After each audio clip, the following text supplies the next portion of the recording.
of the Gamers Pass podcast, where we just gather together, we chat about games and news and just tons of fun that's been going on over the last week, or in this case, the last couple weeks, because we've missed the last couple issues or episodes because of me, and that's okay. Just things going on and all that stuff. But joining me today is Lightsy. Lightsy, how you doing today? Tired. You're tired. You do look tired though, but still wonderful. What have you been playing over the last week or two? I've been playing a lot of Sims, and last weekend I tried out the Nintendo Switch Online. Allows you for some free gameplay sometimes. Yep. With their perks. Okay. They had a free weekend play for Fuser, which is like a DJ festival kind of game. So kind of like a rock band thing? A little bit, yeah. Okay. You go in and remix songs. Ooh. And play for like a festival kind of setting, musical. That actually sounds fun. Setting. It was pretty fun. Like I couldn't get my beats right or anything, but I had a blast playing it. Like, so was there any sort of like any copyrighted songs, kind of like? Oh yeah, always all of them were copyrighted. So they have licensed music, which is cool. Yeah. Dang, and that's called Fuser. Fuser, yeah, I believe that's what it's called. I'm gonna have to check that out because that sounds fun. Wouldn't be able to stream it, but you could try it out. Speaking of looking wonderful, Lee Everett, how are you doing today, sir?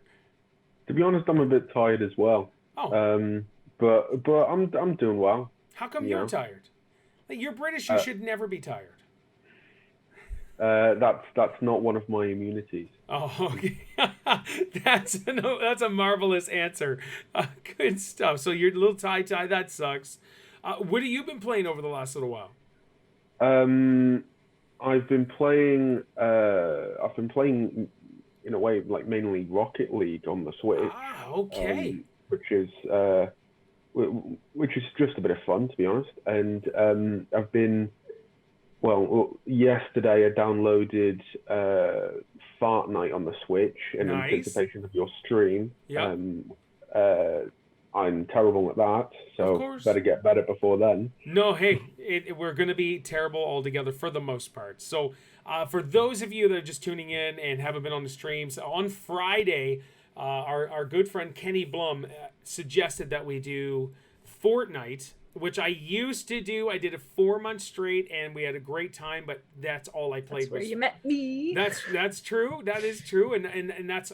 But the issue is, I wasn't playing anything else, and it was consuming me, and I was just like, oh, I gotta shake it off, and I kind of did, and I really did shake the Fortnite scene off. I really did, and so Kenny, where we met Kenny Blum too, I think it was from Fortnite, and he asked if we could do it, and so we're gonna do some custom matches on either this Thursday or Friday, or both Thursday and Friday, depending on how things go.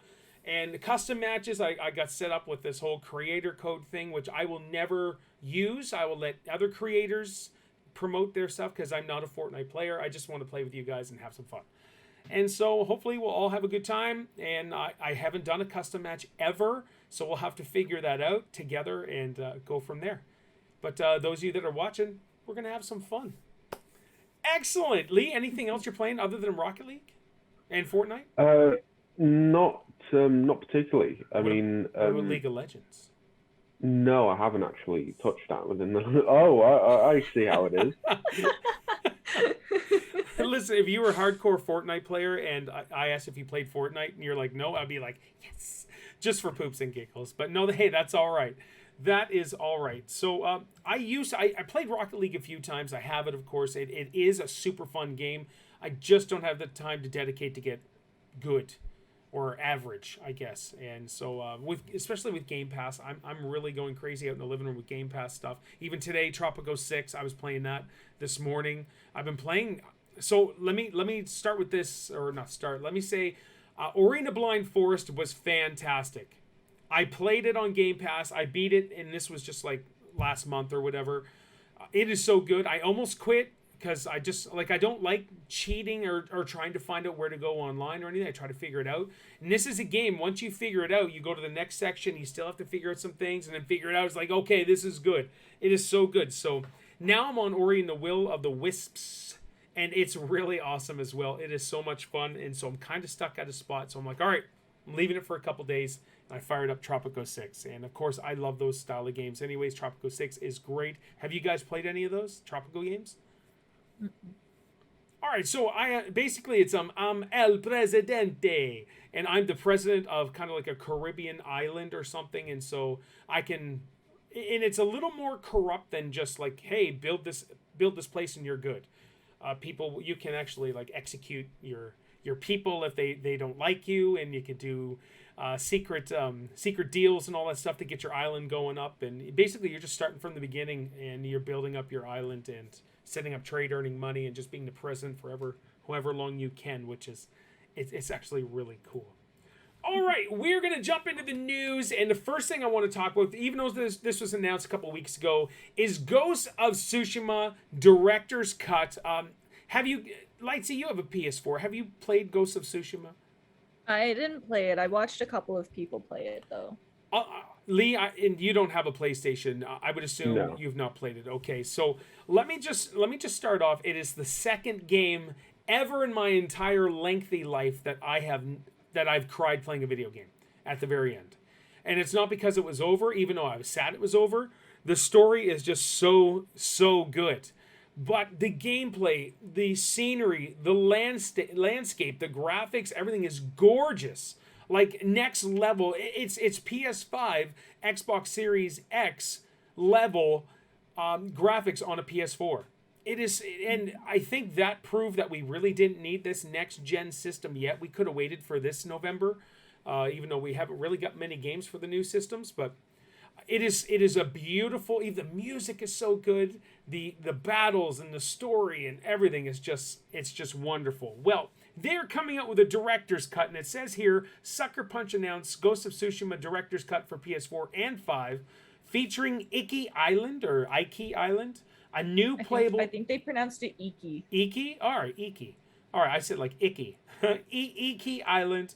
A new playable area that exists between Tsushima and mainland Japan.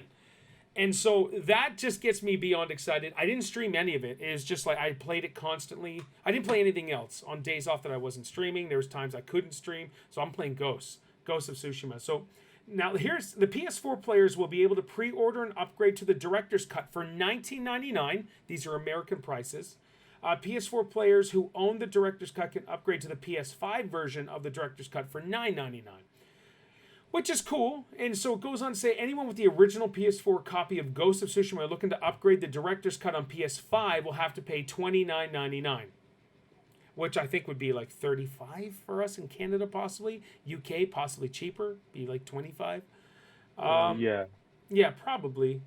And it says for anyone buying Ghost of Tsushima Director's Cut for the first time it will be $70 on PS5 or $60 on PS4. So that is obviously American prices because it'd be $79.99 for us. If not, well, no, if that's $70 for the Americans, it would be possibly $89 for us because they wanted to charge an extra $10 for the new games, which is garbage. I can't stand that. Anyways, I think that's fantastic. The price for upgrading isn't too bad for a game that is this wonderful and this beautiful. And so if I was going to get a PS5, that would be the reason for me getting a PS5 is to play the director's cut of Ghosts of Tsushima and just relive the glory. I would honestly pay the $700 just to play Ghosts of Tsushima. It is so good. Seriously, music, it's open world. It's just a beautiful, beautiful game. Lightsy, what are your thoughts when you said you watched a couple people playing? What are your thoughts on that? I thought like it looked really, really good. Like the graphics wise, just like the artwork too itself. Like it was beautiful. The gameplay looks really smooth from what I saw. Yep. Like the fights and everything, like it looked like a really good game. Like not something I would play, but it looked like a really good game. Sure. So and I can tell you, because I've been playing the whole generation of Xbox One, or PlayStation 4. I played all the good games except for God of War. I didn't get to play any God of War. But Ghosts of Tsushima, out of all the systems, Nintendo, Xbox, Sony, was my game of the last gen.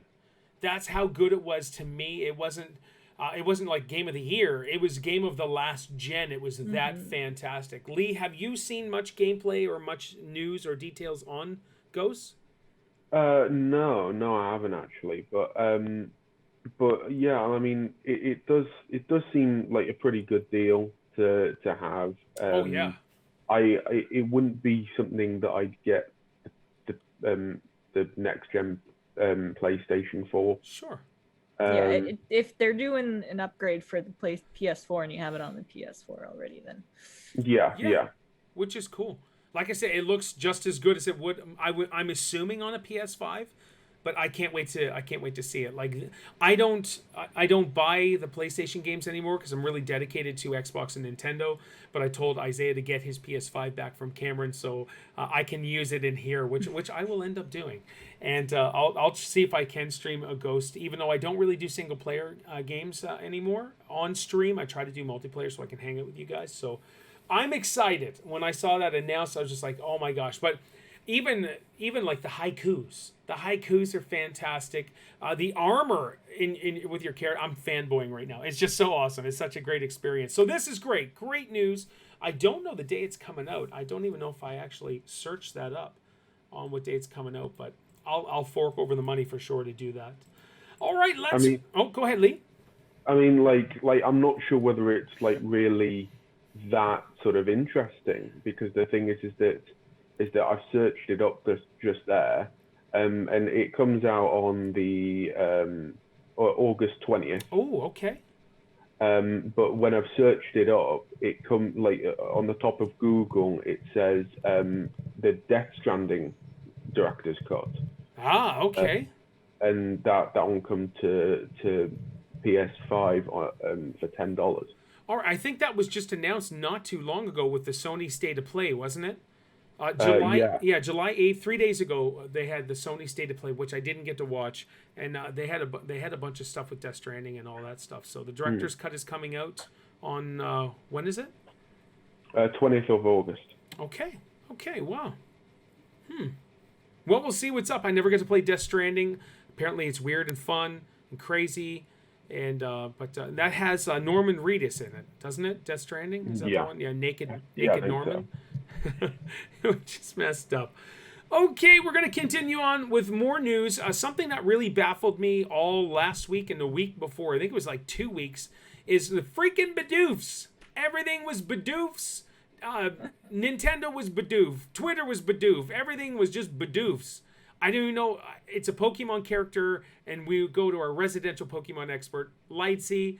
What was with all the Bidoofs? So basically, it started in Pokemon Go with them announcing Bidoof's Community Day. Okay. Or not so much a community day, but a breakout event. It released Shiny Bidoof in Pokemon Go and a whole bunch of just in-game bonuses and features. Oh, okay.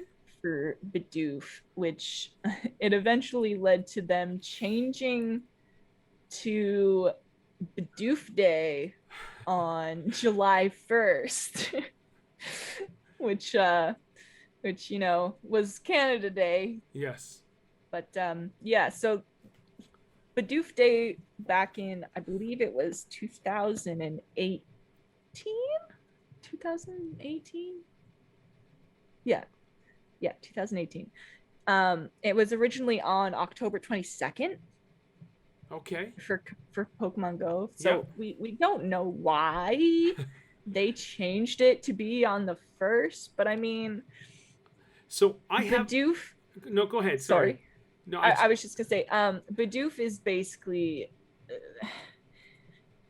not really a god, but okay, in aspects of some Pokemon trainers' minds, he's like a god Pokemon. Really? Is he that powerful and stuff? He's not powerful. It's just, he's basically the first normal type Pokemon that you run into for the Sinnoh region, which is Gen 4. Yeah. Diamond and Pearl, which is coincidentally the remakes that are coming out in the fall. Okay. Which I kind of believe all the Bidoofs were kind of just a little promotion for the Sinnoh region with the 25th anniversary stuff that they've been going on. Every month has been a different region, I think, so far that they've been promoting and touring around. Yep. So it could have had something to do with that. Okay. Yeah. So my only possibility for the reason of July 1st is in Canada, there's a slang term to call someone a goof. And so I don't know if that's what it is because it rhymes with goof. You Bidoof or Bidoof or whatever it is. I just assume that's what it is. But like, it's funny that nobody gets upset if you're such a goof. Like nobody gets upset about it. But there are some people that will actually try to use it and try to, like, in a strong term. You freaking goof. Like, what? All right, whatever. But maybe that's what it was. I don't know. But was it just for? Oh, go ahead. Sorry, I was gonna say it also evolves into a beaver, so. Okay. What's the beaver's name when it evolves into? Beeberl. Beeberl? I don't know. I don't know. Lee, how about you? Did you see any of the Bidoof stuff since you are majority of your life is spent online on Twitter, social media, Instagram, and all that stuff? Did you see it? No. I mean, to be honest, what I was mainly thinking while Lightsy was describing it was how Bidoof should come with a symbol at the end, like Bidoof. And then, yeah. That's hilarious. All right, good stuff. All right, we're going to move on to another one of Lightsy's favorites, The Sims, and they had something going on. Lightsy, you want to share that with us? Yeah.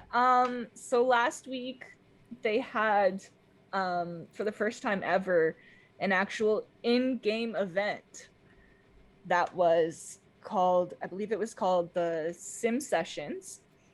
They had 3 music artists come into the game. They translated their song to Simlish, which is, the Sims language in game. And they made a little festival area with tents and pop-up stalls and everything in one of the base world parks. Okay. So everybody had the opportunity to go to the park on an in-game Sunday and enjoy this little summer concert. Cool. that was in game. Yeah, all they right. Had BB Rexa, Glass Animals, and I can't remember who the third person was. I hadn't even heard of them before. No, I haven't heard of any of them. Okay. Yeah. So is this for Sims 4? Sims 4, yeah. Now, is Sims 4, is this an online game, or is this just something they added for like DLC or something? It's not so much an online game, but they have an online gallery where you can upload the Sims and households you make onto the gallery for other people to download them and play them in their games. Yep. But with all of the DLC and stuff that they release all the time, it is, online and they have updates all the time. Sure. Okay, cool. Excellent. Lee, hold on. Is it out for Nintendo, Lightsy?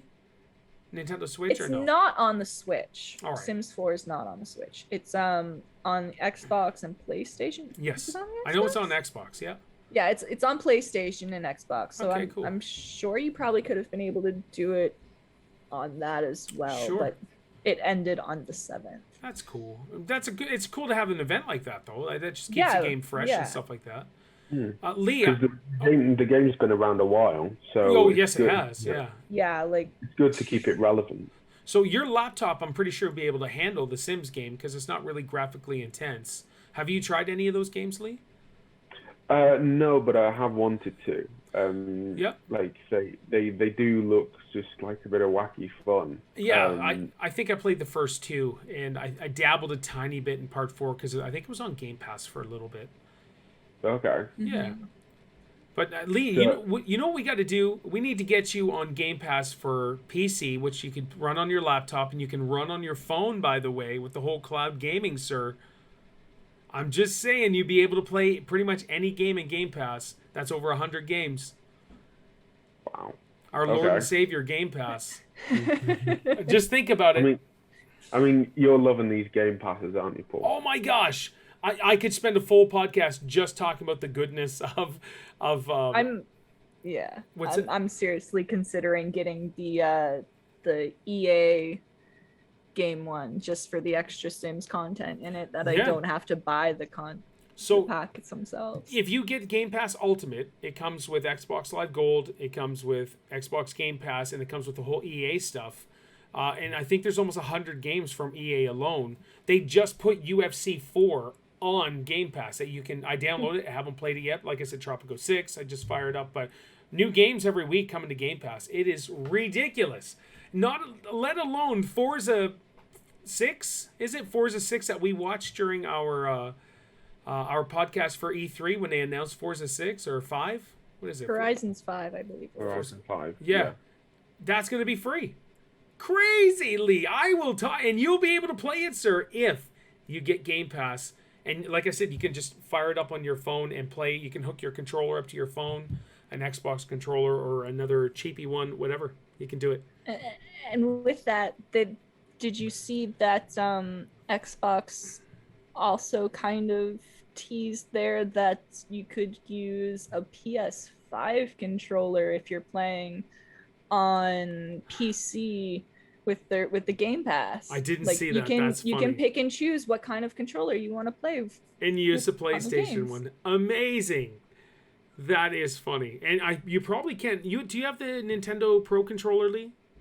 Do you have a Pro controller? No. Oh, no, okay. no, I don't. Yeah. So you can hook that up to your PC as well and play games. So, Right, especially cool. for Fart Night, dude, I highly recommend getting a Pro controller. Okay. Yeah, that right there instead of using a Joy-Con. Well, yeah. I mean, I put the Joy-Cons in the little sort of right. holder for them. Yeah, That's what I the do with holder. that. You know what? That makes the Joy-Cons semi-tolerable, having that handheld thing. Semi. Oh, okay. Look, what do we got there? What's that?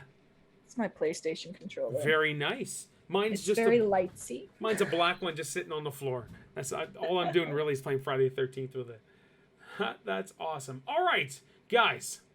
I want to get into something that I classified as what is Sony's current state. And besides what they had on July 8th, I'm not coming from an Xbox Nintendo fanboy standpoint, okay? PlayStation is just as amazing, just not for me overall amazing. Okay, people who love PlayStation, wonderful. Enjoy your PlayStation. You have the better exclusive, hands down. Greatness. But there is something, and we talked about this a few podcasts ago. If you don't have indie games on your system, can your system be successful? And I think we pulled to the Wii U, where the Wii U is actually kind of a cool system, but it didn't really have the exclusives, the third-party support, which kind of ruined the system for its longevity and popularity. Where the Wii had a gazillion indie dev games and garbage games and all that stuff. I think there's 10,000 games just for the Wii that made it one of the best-selling consoles of all time, if not the best-selling console of all time, top 3 or something like that, I believe, which is wild. So there was something that came out, and this is going to be a little lengthy read, so I do apologize. It's going to be a little boring, but unless you're really into this whole gaming thing. So a indie dev, his name is Vaclain Garner. He's got even a check mark beside him that he's verified. He is the co-founder of Neon Doctrine, and I don't know what games they've really created. But he came right out and he said this. So here it is. Okay, I'm mad enough to burn some bridges because honestly, what's the point of a bridge that I'm not allowed to cross? So here is a thread about Platform X. I will not be defining Platform X, but it's an operator of a very successful console and does not have Game Pass. So that narrows it down to either Sony or Nintendo. And as you read on, you learn that it's not Nintendo. So it's Sony. So here we go.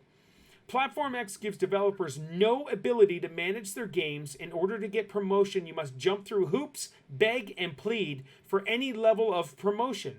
And a blog is not as good as they think it is. If Platform X doesn't like your game, no fanfare, no feature, no love. There's nothing you can do to fix this. Wish lists have no effect, so all your personal marketing means nothing to Platform X. All that matters is their evaluation. How's the evaluation done? Don't know. They don't share that, nor will they share the value they ascribe to my game. So before you launch, you need to develop a game for Platform X, get through their incredibly difficult lot check spread over 3 generations of back-end software, submit a Platform X specific trailer, write a Platform X blog, which, and then he stopped, and then he says submit multiple forms for social media. Oh, for 3 and 4, you need to go through an account manager. When asked how to get an account manager, we were told, I'm not sure. They are assigned by resources. And as we know, there's no way to know what resource level you have been assigned. Then he goes on, by the way, you cannot even do a launch discount without their approval, and it is very limited. That's right, you can't do the thing that every other platform does, meaning the Platform X owners will always get the worst deal, which is insane. Excuse me. Oh, but don't worry, there's a way to guarantee you'll get featured. All you need to do is spend a variable reasonable minimum of $25,000 US to get featured. Oh, and then 30% of your subsequent earnings. Right. So $25,000 and then all your earnings, 30% of that goes to Sony. All right. Now, when your game is on the platform, likely without any support from Platform X, you may think, no problem, I can sync up discounts on Platform X with Steam and others. Wrong. Discounts are invite only, and invites are also very limited. It's been literal years since we could put a title of ours in discount, and I spoke to some other very popular devs today, and they had the same experience. So even if your game does well at launch and thrives on other platforms, you may still never be invited. Why? Who knows? In conclusion, Platform X is super successful and awesome hardware, but their back-end and process is straight out of the early 2000s. I have no idea how to succeed on this platform, and they won't tell me. Even if I do succeed, they may screw me anyway. So for any gamers who have wandered in here, next time you're unhappy about your game never being discounted on Platform X or a game you want not launching on Platform X, please go and complain to Platform X. I'm going to walk my dogs and calm the beep down. I may have more thoughts later. I hope not. And please bear in mind, I am an English-speaking British guy who can travel the world, attend showcases, shake hands, and meet with power in these situations. If this is my experience, imagine what it's like for someone without my level of privilege. Well, this is certainly a lot of humans. If you all want to play some games and feed our dog, they're all on discount on Steam. And then he says, adding this spread to a bit of joy after all the negativity. And so that was a bunch of tweets he did in a row, which were eye-opening and mind-blowing. And he goes on to say that how he has his games also on Nintendo now, or he did and all that stuff. So further clarifying that it's Sony. And other developers, if I can find them in the same thing, this guy named Mike Rose, he is the No More Robots HQ guy, which is a dev. We published Descenders, yes, Your Grace, Hypnospace Outlaw, Not Tonight, Let's Build a Zoo. All of those games they have created. He goes on to say, this sounds strangely familiar, which another indie dev. And I think there's a couple more that go on to say the exact same thing, that this is exactly their same situation. And it's terrible, it's mind-blowing. And it's weird that it's coming out for Sony, which makes me think either Xbox is doing it right, and obviously Nintendo's doing it right because they have a crap load of third-party games that are coming out and that are already out. Xbox has Game Pass, so people can just buy right into Game Pass and all of that great stuff. So, Lightsy, you own a PlayStation. You read this and you're like, I'm not sure what system they're talking about, all that stuff. Yeah, at first, yeah. And that's okay. I went through and I read all the tweets, including the Joe Blows that are like, screw you, Sony's amazing. I still read those, I thought, because you get those constantly. Can you just tell me what your thoughts are? What is your thoughts on the Sony state of play? And this, because this is huge, with all honesty. This is massive. Like I didn't watch the state of play, but like my first reading through this, like I thought it was honestly some new console coming out. Yeah. Like that's what I thought it was at first. But like when you said that it was Sony, I was like, well, how can they treat these people like so bad? Like, yep. if they want to put their games on discount, like it's up to them. I would think so. So all right, so what are your thoughts on, okay, so here's my thoughts too. 25,000 at least. It says a minimum of 25,000, which I assume there's other levels that you could, I want to put my game on Sony, so here's 25,000, and then you can get 30% of all my earnings for the rest of my days of this game. What are your thoughts on that? I mean, I think it's kind of a little bit exploity, a little bit. So what would you change out of that deal? So if you were an indie dev and you're like, okay, I need to get on Sony. Sony's a rock star. I need to get my game into their ecosystem. Like, what do you think is fair as a small indie dev, or just anything? I mean,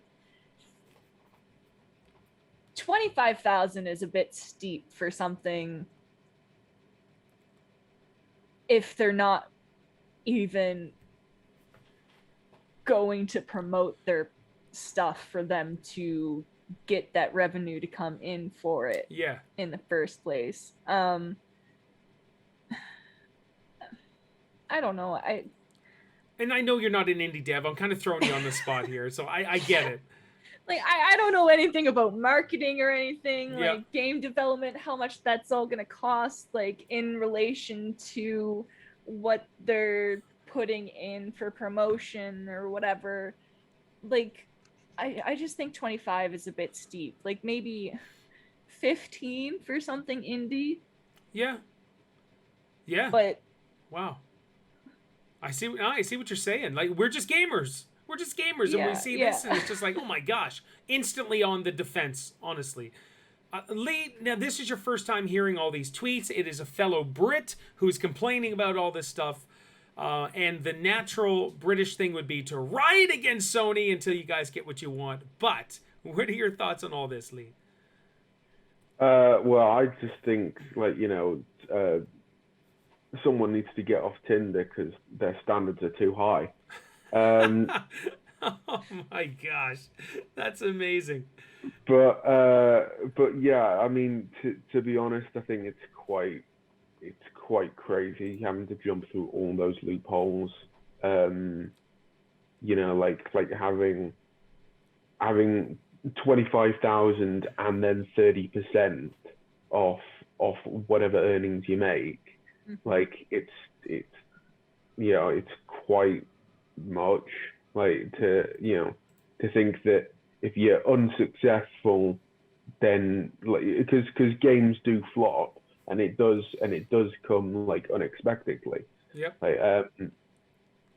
Like if you think about all the hype around Cyberpunk and stuff like that so much hype around that, and then the game just instantly flopped. Yeah. And like to think that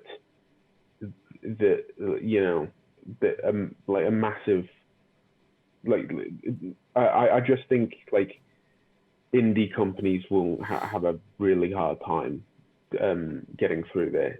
with something like that. Absolutely. Especially when you said that Sony's not even telling them how they can go out about doing these things, like finding an account manager. They said like, oh, I don't know how that. They're just assigned. Like, okay. Yeah, like, okay, well, where do I go to be assigned one? Yeah. That kind of thing. Like, it's mind blowing. It could be a bit more helpful. You would think, and I'll read another set of tweets here in a moment because I found these I thought were outstanding. You would honestly think though, like you would do everything possible as a platform to just bring in this stuff and help promote, and that's what he said is their blog. And Sony's blog, they're always known for they're known for having a blog as well, but he said how unsuccessful and it's not even really relevant, their blog, and you actually got to write something for that too. For me personally, I just, you're an indie dev for a reason. You're trying to build up your company to be as this massive game making company, hip hop hooray. And if one of these big companies come and buys you, fantastic, thank you. I did what I need to do. I brought it to a level where these big heads could see me, but $25,000. And let me just sidetrack for a sec. Before I started this podcast, Steph and I were watching Cash Cab, and I don't know if you've seen Cash Cab. Lee, do you know anything about it? So this guy, Adam Groh, he's in Ontario and sometimes he's out west. He just drives a cab and he runs a game show. You got to answer questions while he takes you from one spot to your destination. This one couple made $800. And I looked at Steph, I was like, can you imagine? $800 is a lot of friggin' money. And she's like, I know, that's crazy. But with all honesty, if you look at it in this world of corporations and all that stuff, $800 is nothing. That is nothing. But to us, and I assume an indie dev, $25,000 is a lot of freaking money.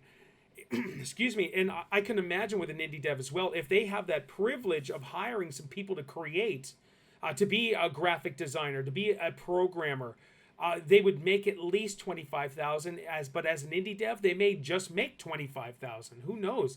But and then 30% of all your earnings, there's got to be something. There's got to be a little give and take, especially when it comes towards indie devs. Now, there's this guy that reached out. His name is The One JP. He's a technical creative director, head of Master Chicken. We make great games a reality, but be it on next-gen console or a browser. So listen to this. He took the high road. He's like, hi, Lane. I know the Platform X is trying to reach out to indies to improve their process. I believe there's a workshop happening soon and they want to hear from us there. I honestly only have good things to say about them, but maybe I got lucky. Then Lane says, I believe it was the workshop that triggered this. Glad you had a better experience. And then JP says, oh, I see. Yes, I am attending tomorrow. Maybe we can reach out to them. Platform is usually listening. They're just so big that they kind of suck at it. But for example, if it weren't for their support, we wouldn't exist today. Lane says, when you see the format of the meeting, I think you'll see why I was unable to reach out and my manager is a ghost in the wind. JP, interesting. I have a pretty good relationship with our manager. I'm going to talk to him in vague terms to see if we can work something out. Maybe start opening some sort of forum to listen to concerns. Thanks for putting this so clearly out there. Lane, no worries. I hope my very public tantrum has some positive effects. JP, I think more than tantrum, it shows how little we indies talk with each other about the things because of yada yada nada. We should talk with the platform holder. It's not like they are doing us a favor. We pay a fee for their service. We should be able to ask for improvements. Lane the next day says, how did your meeting go? JP says, I didn't get my invite. Apparently they didn't get my registration. Lane says, sorry, man, it's kind of funny given the context of this conversation, but I hope you get into the next one. JP says, I know. Oh, the irony. After defending Sony, I have a great relationship with my my manager, my account manager from Sony. Sony's does a great job. They're just so big that they just miss some things. They kind of suck at it. And then, oh, apparently they didn't get my registration, even though he was ready to go, talking about going the next day. It's probably because they saw him commenting on that thread the night before. Could you imagine if Sony's like, well, screw him? That would be terrible, terrible, terrible. Lee, I'm going to you. What are your thoughts on that? I mean, like, it's just, yeah, like it's a lot. That's for sure. Like, like, like it just, yeah. I mean, I don't know what to say to be honest. It's mind blowing, guys. Lightsy, what about Yeah. you? It. I mean, for him to defend Sony like that, and then to like Whoosh. turn him away, Yeah, like swing and a miss. that really is like. And the only reason I'm laughing is because even JP said, "Oh, the irony," and that's what it is. Yeah. You can only laugh and just like, oh, how ironic that he's up for bat with the Sony. He's got the full helmet, shirt, pants, baseball bat, gloves, all Sony, and then, oh, okay, thanks, guys, thanks. To me, my mind is literally blown at that. Vaclain, Garner, or Lane, thank you so much for sharing that. It gave me an awesome topic to talk about. Hopefully this gets out even more. And of course it did explode and things went crazy. And of course you had the defenders, the fanboys sticking up for Sony and all this stuff. And, oh, your complaints are irrelevant. Well, you know what? These are indie devs. They don't have millions upon millions to just, I'm just going to spread the money all around. It's all good. A lot of these guys do crowdfunding to get money to help pay for a game to be created, and it's like 25,000, 30%. There's going to be one or the other. I don't know. It should be cheaper for indie devs, and maybe different levels of indie devs. Maybe that's what it should be. It's like, oh, you've got 5 people working for you. How about we lower the price some so we can help you? We can champion your game for you. And yeah, I don't know. But frustrating. Even maybe like percentage it. Like you spend so much money on developing your game, then take like 30% of how much you spent on that to put it on their game, just so that they don't. I don't know. It's tough. I don't know. Yeah, it's definitely So tough. they do it relative to the development of the game. Yeah. Like say they spent $5,000 developing their game, for them to spend $25,000 to promote it, like Yeah. like maybe That's just to get into their ecosystem. A minimum of Yeah. 25,000. yeah. And so I don't But, know like- what the other prices would be. Could there But like be? I'm saying, if they could percentage it better or ratio it better so Yeah. that it's not such a drastic gap, like I mean these big time games from bigger development like are spending Millions upon millions. millions Yeah. on these games, so 25,000 isn't gonna even like No, that's not probably really. like one frame of a scene for them, Yep. so for like these other little guys, like I don't know, No, keep going. it's just like they spend 5,000 on their game, then for their promotion maybe like 45. Mm-hmm. Like I wouldn't want to spend more money on promotion than I did in development. Sure. No, I get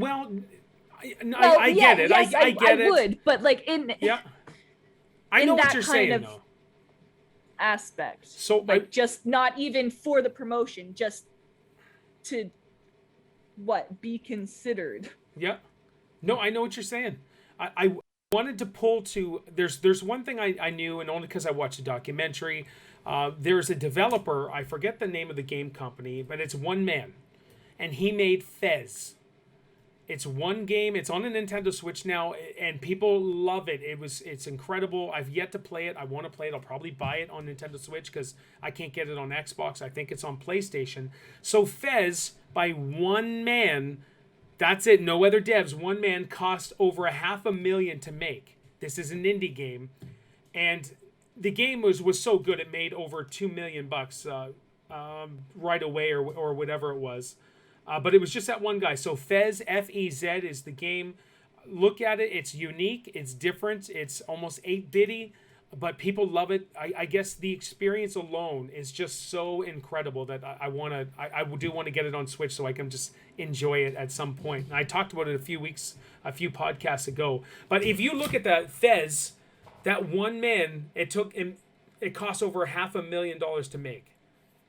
So one man getting all this money to try to make a game, and if you ever watched the documentary, I forget what it was, but Phil Fish, that's his name. He's a different man. He is definitely a different man, but boys oh boys, it's just wild. It's just like Stardew Valley. Yeah, which is crazy. Eric was one person alone doing all that. So how much did it cost to make Stardew Valley? That's what I was just looking up. I can't. So, given his performance on PS4 is very likely now sitting a growing pile of $35 million that he's made. That's how much it's made. Yeah, that's wild. And that's incredible. The dude just took it and just made an amazing game. So that is the dream, I assume, of every indie dev, to be honest, guys, is to make a game and then Shazam, it's made millions of dollars. But not all these games do that. And that's why forking up $25,000 and then 30% of all of your money for the rest of your days of that game on their platform is going to them. Wow. Okay. From this post for Stardew Valley, from what I've seen here, it says that Eric only put in his own income from what he earned while working at his local movie theater while he was creating this Stardew Valley.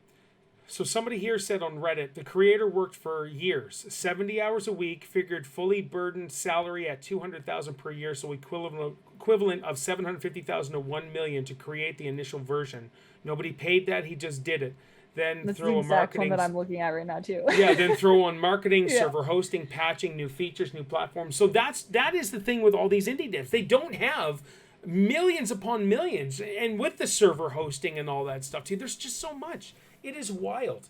It is wild. So wow, that I wanted to talk about that so badly. I'm sorry it took 2 weeks to actually get this podcast up to do it, because that is a hot topic.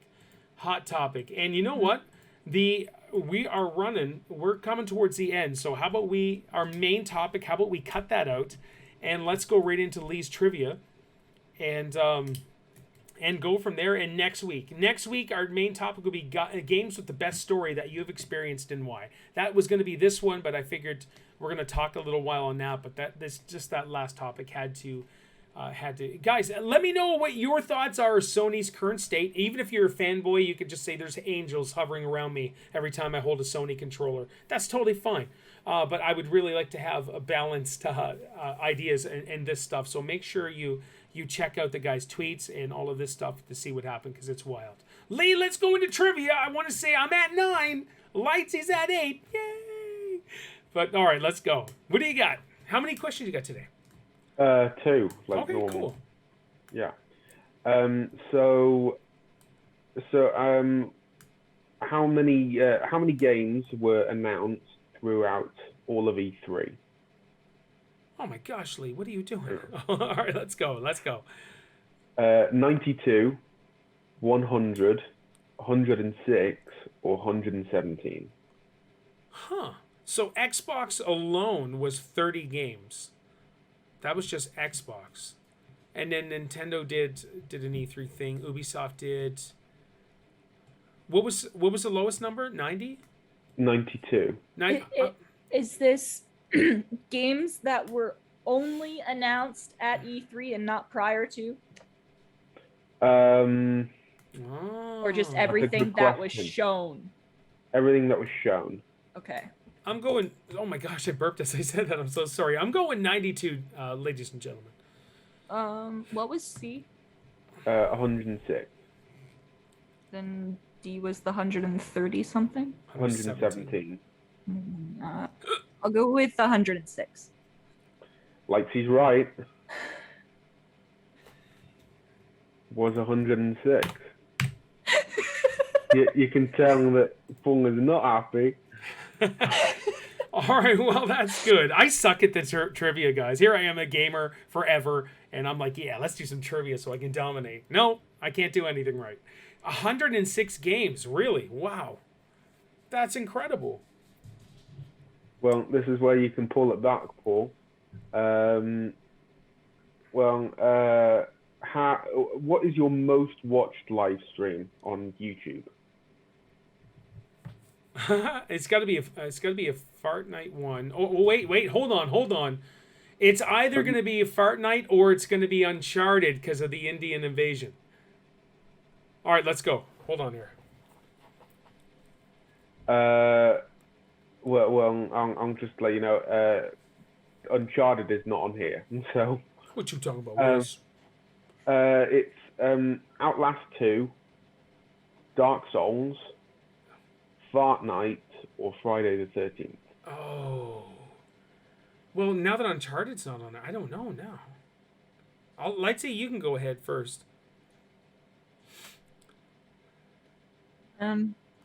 Outlast 2, Dark Souls. Fortnite. I'll go with. Fortnite. I'll go with default Fortnite. Or Friday the 13th. My channel's known for Friday the 13th. I almost... Oh my gosh. I'm going to say Fortnite as well, but I don't think it's Friday the 13th. Dark Souls... I can't see. I did not like Dark Souls at all. Steel Legion. What was the first one again? It was Outlast 2. Oh, see, now Outlast 2, I did have a bunch of watchers for that too. I'm single Fortnite. Let's do it. It was Friday the 13th. What? Yeah. That has the most views? Of your streams, yeah. All of my hundreds. Added up or like in one stream? Sorry, say again? Like views added up from all the streams or just from one stream that was the highest? From one stream. Just from one stream. Wow. Friday the 13th. Isn't that crazy? Huh. So we didn't get any points there. Lightsy, she tied it up. Darn you, Lightsy. Hacker. Uploads. Yeah. That's wild. Okay. Well, cool. All right. And we're gonna keep playing Friday the 13th anyways. We're loving it. We're getting back into it, and it's just so much fun. I just wish it was cross-platform. I'll be able to play it once I get my PS Plus again. Yes. I can do that. Oh, hey, it would be awesome to have you. Was it 2 days ago we had a lineup of people waiting to get into play, which was fantastic. So the game is still really fun. Okay, guys, that was fantastic. Thank you all for joining me. For another podcast. Lightsy, where can everybody find you? You can find me on Twitter at Logan Ainsley, Instagram at Logan Ainsley, and Lightsy.plays, and TikTok is just Lightsy. Excellent. And YouTube is just Lightsy. Yes. And Twitch. Excellent. No, hey, we're all out there. Now, yeah. Lee, you social media manager, where can everybody find you? Do I really have to answer the question? Yes, sir, you do. Every time, Lee. Every time. Thank you, Lightsy. Every single time, yes. You can find me on YouTube or Discord or in the Walking Dead games. Yeah. In your house. Now, ladies, Lee is single and he needs to put himself out there. So if you want to knock on this man's door, or put it in the comments. Lee Everett. Oh, don't you dare. That's amazing. Guys, we need Lee to have at least Twitter. That's my favorite out of all of them. I love Twitter. So if Lee could just get on Twitter so I could tag you. And you can get notifications pop on your phone and like, oh, Paul's bugging me here too. And then you can be bringing things to us. Yes. Oh my gosh, Lee. There we go. Lee, Lightsy just called you out. Wow. That's amazing. For me, guys, all my stuff's in the description. Lightsy's is actually in the description as well. I don't think I have your TikTok, though, in there yet. So you can find me in all that fun stuff. Just open up the description and find my links and all that stuff. Wow, fantastic, guys. I want your comments. I need just what you like, what you didn't like, and just stuff to talk about. Any questions, give us questions. We can answer some questions here as well. We just love doing this podcast and hanging out and bringing more content to you guys. So we will be back hopefully next Sunday. Shouldn't be an issue. But as for Lightsy, as for Lee, my name is Paul, and you guys take care.